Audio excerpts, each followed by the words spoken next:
Hello and welcome to another edition of Storytime with Dog. And today's book is called The Storyteller by Evan Turk.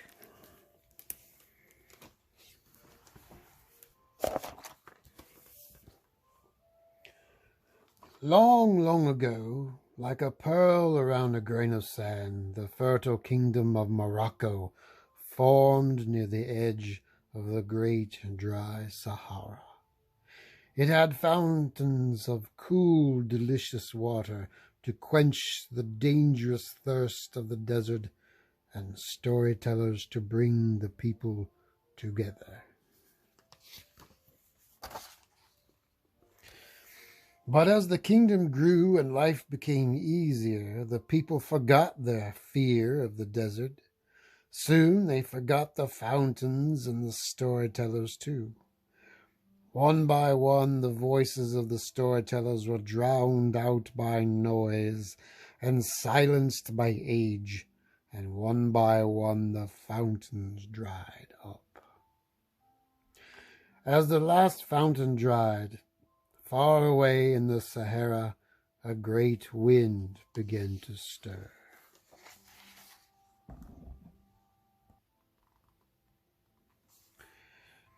At that same moment, in the hot, dry south of the kingdom, a thirsty young boy made his way through the clamor and smoke of the great square to look for a drink, but no one had any water to give.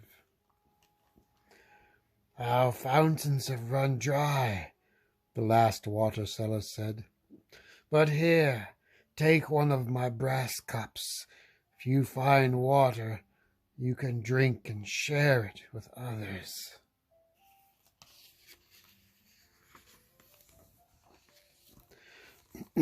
As the boy walked home, a voice called out to him, "My boy, are you looking for something to drink?" A withered old man was perched on the edge of a dry fountain. "That fountain doesn't have any water," the boy said. The man's face cracked like dry mud to reveal a toothless grin. "Sit down, my boy, and your thirst shall be quenched."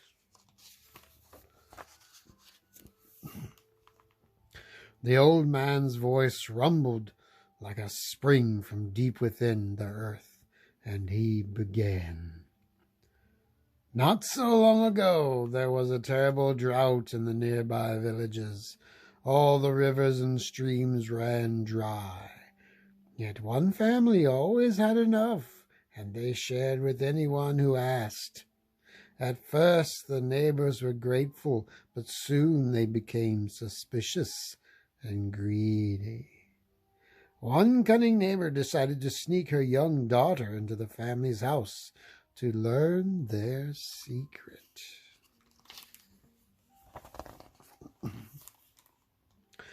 There she met a blind woman. Pretending to be the woman's granddaughter, she asked in her sweetest voice, "Won't you please tell me why we always have water?" The blind woman laughed a gravelly laugh. "Our family has never been in want of water, thanks to the great bluebird that lives in our courtyard. I was given the bird by my mother, and she by hers, and so on, back 1,000 years.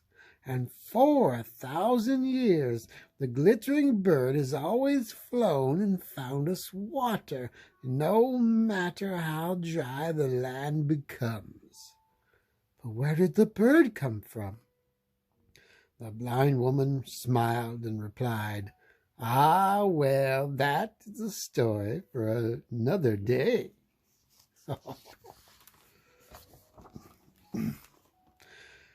As the old man uttered those words, the boy discovered that his brass cup was full of cool water.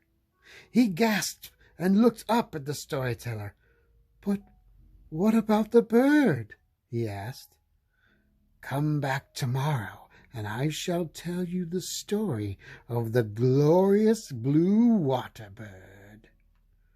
The boy gulped down his water and rushed home. Far away in the Sahara, the wind swirled into an enormous sandstorm.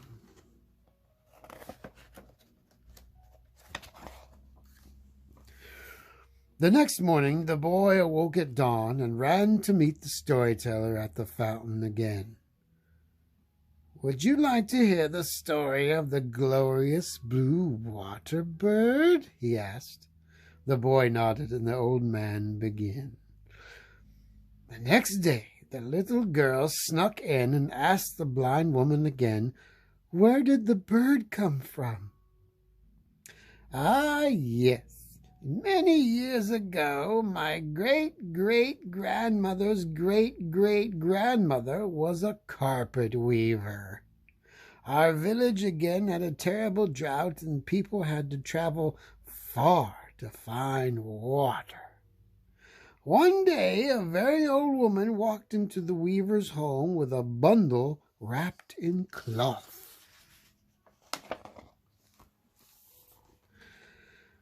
"My dear, are you thirsty?" she asked. "Oh, my, yes," the weaver replied. "We haven't a drop in our whole village." The old woman smiled and unwrapped her bundle to reveal a spindle of the most beautiful shimmering blue yarn. "I was once a weaver as well," she said, "but I have grown old and can no longer trust my hands. Please take this yarn and create something for the people to hope for, and I promise your thirst will be quenched." "Where did you come by this beautiful yarn?" The old woman chuckled and replied, "Ah, well, that is a story for another day." And she left. The old man smiled again. The boy's brass cup was full of beautiful, clear water. "But what about the yarn?" the boy asked. "Come back tomorrow, and I shall tell you the story of the miraculous yarn." So the boy drank his water and headed home. Not so far away in the Sahara, the sandstorm gathered and grew and blocked out the sun.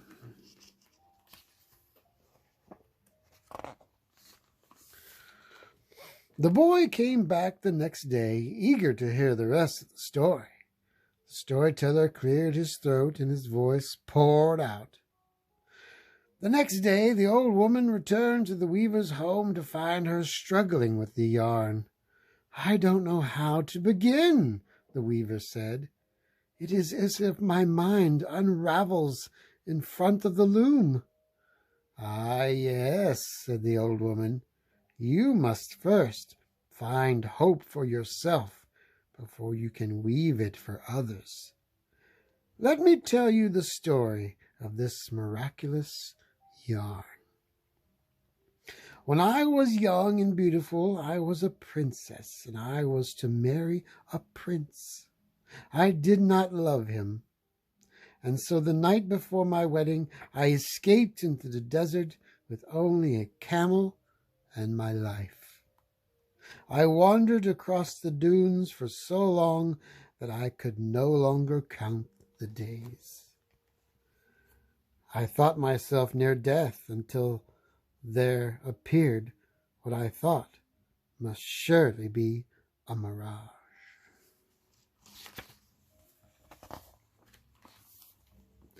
There in a deep valley was a loom and an enormous pile of yarn of every color. I collapsed in the sand and wept in despair. Yet as I stared at the yarn, I noticed a blue glimmer, and I began to hope. I picked up the end of the sparkling yarn you see before you and began to weave it into a carpet of shimmering blue. Within hours I had woven the finest carpet in the land. I laid it out into the center of the valley and fell asleep. When I awoke, the carpet had turned into a beautiful, clear pool, and I drank until I could take no more. Renewed, I sat in front of the loom and began to weave again, clay red for a house to keep me safe from sand and wind, emerald green for a grove of palm trees to give me shade, bright gold and copper for juicy dates to satisfy my hunger. I kept weaving until I had birthed an entire kingdom. When I was finished, the only yarn left was the spindle of blue, which never seemed to run out.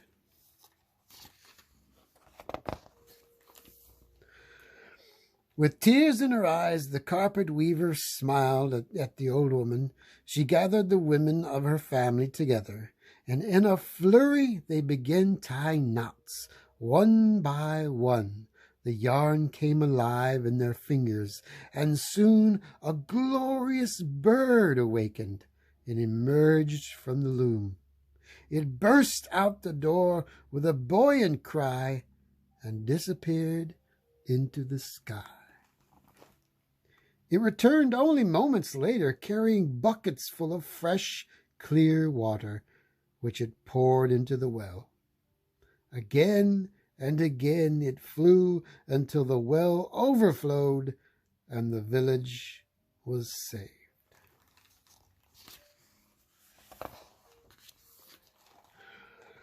The little girl thanked the blind woman for her story, and she crept out the door to tell her mother, who hatched a plan to steal the bird. Late that night, the mother snuck into the neighbor's courtyard. There she spied the most beautiful creature she had ever seen, glittering like a sapphire in the moonlight.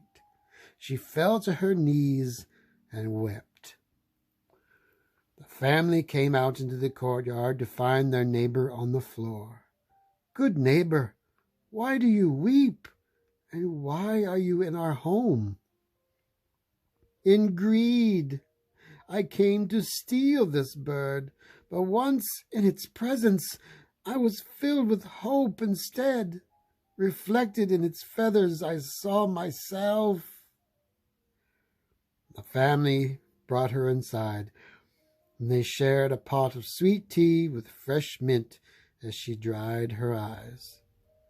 No one ever tried to steal the bird again, and the village never again went without water.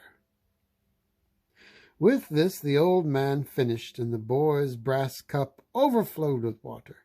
The boy sipped from it and poured the rest into the fountain.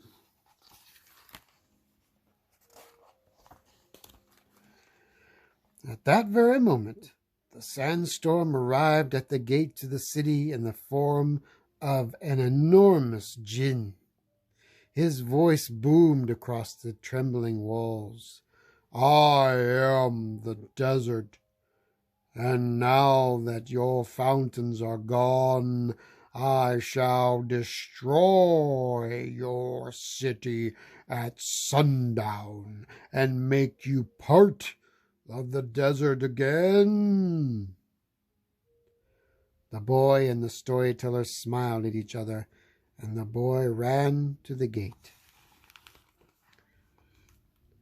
"O mighty Sahara, before you destroy us, let me tell you a tale, and perhaps you will reconsider," he shouted into the wind. "I have made up my mind, but you may continue, and then I will destroy your city at sundown." And so the boy began to tell the tale of the endless drought. The djinn was intrigued and failed to notice the sun setting. "But what about the bird?" he asked when the boy had finished. It was nearly dark now, and a small circle of people had formed. "Ah, well, that is a story for another day," the boy replied. "If you spare our city tonight, tomorrow I will tell you the tale of the glorious blue water bird." The Jinn agreed and faded into the desert for the night.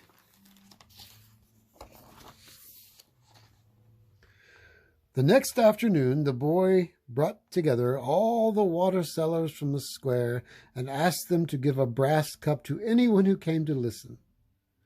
The Jinn arrived at the gate and said, "Tell me your tale, and then I will destroy your city at sundown." The boy began the tale. As he did, more and more people crowded around, and each one was given a brass cup. The Jinn again failed to notice the sun setting as the boy told his story, and by the end the sun had been down for some time. The crowd gasped to see their cups full of water. "But what about the yarn?" the Jinn asked. "Ah, well, that is a story for another day," the boy said. "If you spare our city tonight, tomorrow I will tell you the story of the miraculous yarn." The Jinn yawned, agreed, and disappeared back into the desert. The boy then had everyone pour their water into the fountains.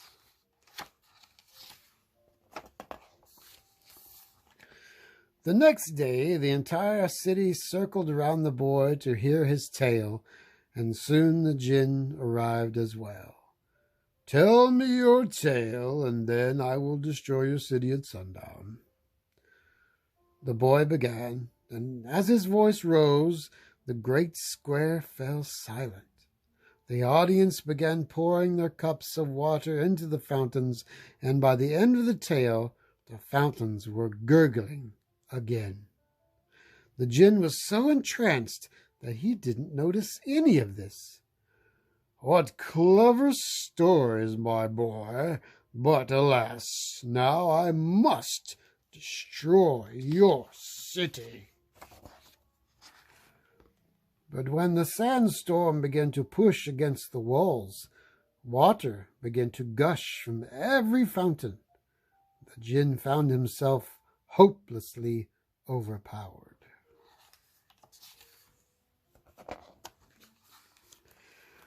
With one final roar from the crowd, the Jinn fell back in defeat. At last he retreated farther and farther until he was deep in the dunes of the Sahara.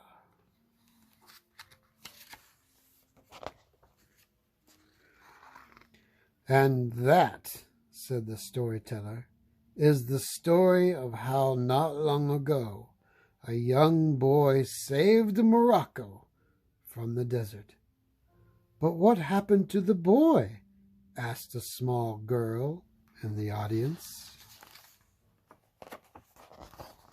"Ah, well," he replied with a wink, "that is a story for another day."